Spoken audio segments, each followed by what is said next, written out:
Alors le Zohar de ce matin, Parashat Behar, Veshaveta haaret Shabbat Lashem. Et la terre se reposera pour l'Éternel. Shabbat Lashem mamash. Carrément, c'est pour Hashem.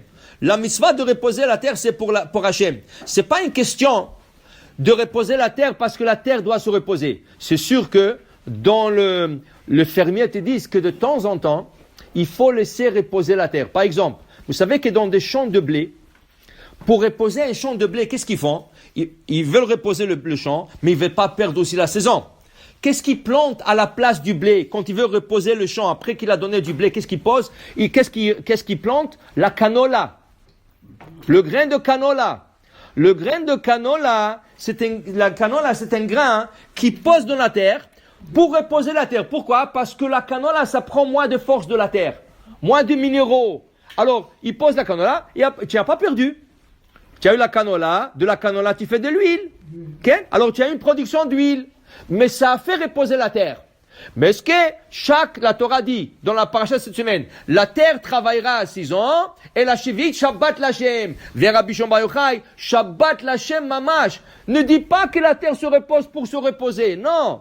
La terre se repose parce qu'Hachem a dit qu'il faut se reposer. Ne dis pas Baruch Hashem qui a le Shabbat pour que je me repose. Tu te reposes le Shabbat parce qu'Hachem, il a dit que tu dois te reposer. Ne dis pas que le jour de jeûne public, c'est bon pour la diète. C'est pas pour la diète, parce que Chachamim l'ont dit, parce que la Torah a dit que faire Kippour, c'est pour ça que tu te reposes. Ça veut dire que tu dois faire tes actions, le Shem Shamaim. Ne le fais pas pour des intérêts personnels ou pour des explications pour intérêt personnel. Dis le Zohar, Shabbat, la Shem Mamash. Quand la terre doit se reposer la 7e année, l'année sabbatique, c'est pour Hachem. Hachem veut qu'elle se repose. Pas parce qu'elle a travaillé dur pendant 6 ans. Il dit ici Rabbi Elazar, la même chose. Kitiknev et d'Ivri, quand il y avait la mitzvah d'acheter un esclave hébreu. Qu'est-ce que c'est un esclave hébreu? Alors regardez Parashat Mishpatim, quelqu'un qui a volé, et on l'a attrapé avec des témoins, et le Beddin lui a dit, monsieur, il faut que tu rentres, c'est que tu as volé. Il n'y a pas de problème, on ne te met pas en prison, on ne va pas te mettre en prison. La prison, la Torah ne croit pas dans la prison. La prison, c'est la pire chose que tu peux faire à un voleur, parce qu'il a volé $10 ou $100 ou $1000, il rentre là-bas, il rencontre des professionnels qui vont lui apprendre comment casser une banque. Tout ça. C'est pas une prison, c'est pas la Torah ne croit pas dans la prison. C'est ça, il faut avoir une école d'éducation, de réhabilitation. Alors c'est quoi l'école? D'abord rends.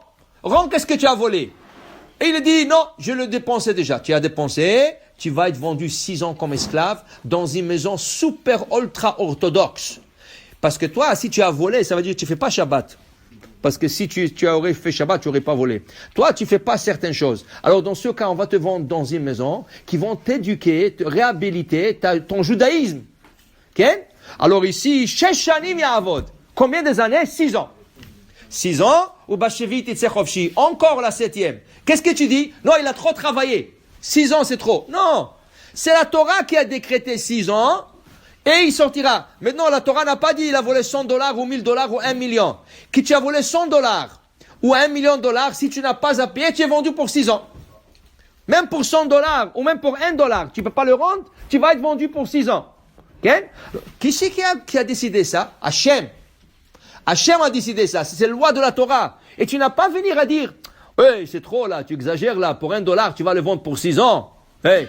Non, la Torah l'a pas mis en esclavage, la Torah l'a mis en liberté, on lui dit, rien que paye. Pourquoi tu as gaspillé l'argent? Rien que paye. Ah, je peux pas. Tu peux pas, là tu vas être vendu. Alors il dit encore, l'Hachem. Ça c'est pour Hachem, Ken.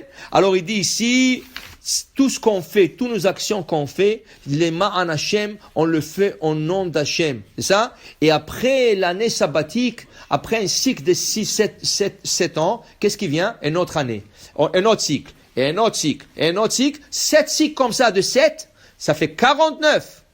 Et le 50e année, qu'est-ce qu'il y aura? Le jubilé. Yovel. Le jubilé, l'année jubilé, c'est une année où on libère tous les esclaves, même s'ils n'ont pas servi 6 ans. Okay? Jubilé 50 ans. C'est quoi la leçon de ça? On va lire dans le Maxime de Père. Quand tu arrives à l'âge de 50 ans, libère-toi dans ton Yetzirah. Tu as travaillé toute ta vie. Tu étais jeune, 18 ans, 20 ans, 30 ans, ben shloshim la koach, ben arbaim la bina, ben hamishim la itza. Tu arrives hamishim, tu arrives à 50 ans. Wow. Maintenant, tu descends la pente. Jusqu'à de 0 à 50, tu montais la pente.